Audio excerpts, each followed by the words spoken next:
জুবিনদাৰ ৰৈ ৰৈ বিনালে আমাৰ কাৰণে কেৱল এখন চিনেমা নহয়, এই চিনেমাখন চোৱাটো আমাৰ কাৰণে তেখেতৰ প্ৰতি এটা শ্ৰদ্ধাঞ্জলি জ্ঞাপন, এটা ট্ৰিবিউট।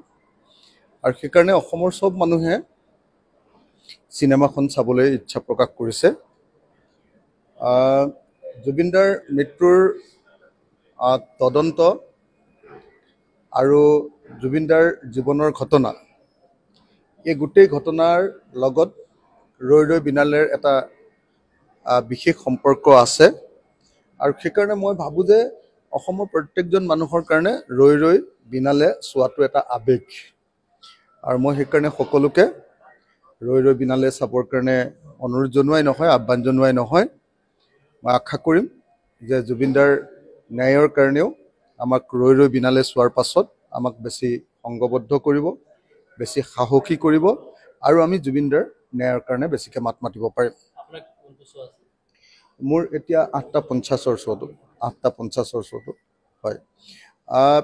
জুবিনদাৰ আচলতে যিটো ন্যায় দিব বুলি চৰকাৰে ঘোষণা কৰি আছে, চৰকাৰে যিটো কৈছে যে এমাহৰ ভিতৰত তেওঁলোকে চাৰ্জশ্বিট দিব, কিন্তু মই বুজি পোৱা নাই যে কেনেকৈ এমাহৰ ভিতৰত তেওঁলোকে চাৰ্জশ্বিট দিব। তাৰ কাৰণটো হ'ল যে এতিয়ালৈকে SITয়ে মাত্ৰ এবাৰ ছিংগাপুৰলৈ গৈছিলে আৰু ছিংগাপুৰ চৰকাৰে তেওঁলোকক ঘূৰাই পঠিয়াইছে। তেওঁলোকক একো এটা এভিডেঞ্চ নিদিয়াকৈ, একো এটা ষ্টেটমেণ্ট নিদিয়াকৈ আৰু একো এটা ডকুমেণ্ট ল'ব নিদিয়াকৈ তেওঁলোকক ঘূৰাই পঠিয়াই দিছে। এনেকৈ ঘূৰাই পঠিয়াই দিয়াৰ পাছতো যদি চৰকাৰে কয় যে নহয় এমাহৰ ভিতৰত আমি 70 দিনৰ ভিতৰত, মুখ্যমন্ত্ৰীয়ে কৈছে, মুখ্যমন্ত্ৰীয়েতো চাৰ্জশ্বিট বনাই পুলিচে, কিন্তু মুখ্যমন্ত্ৰীয়ে আগতে ডেট বাৰ ঠিক কৰি থৈ দিছে। তাৰমানে চৰকাৰখনে এটা ফিটিং জাজমেণ্ট দিবৰ কাৰণে, ফিটিং এটা চাৰ্জশ্বিট দিবৰ কাৰণে তেওঁলোকে ঠিক কৰি থৈছে। আৰু মই নিশ্চিত যে যিখন চাৰ্জশ্বিট দিব, এই চাৰ্জশ্বিটখনৰ পৰা কেতিয়াও অপৰাধীয়ে কেতিয়াও 103ৰ অধীনত মৃত্যুদণ্ডও নহয়, 105ৰ অধীনত ছেকশ্যন BNSSৰ অধীনত কেতিয়াও যাৱজ্জীৱন কাৰাদণ্ডও নহয়। এইটো একদম খাটাং আপোনালোকে থাকিব পাৰে। জুবিনদাৰ তদন্ত যিটো চলি আছে, এইটো এটা একদম নিয়ম মাফিক তদন্ত, অকল আনক দেখুৱাবলৈ কৰা নাটক।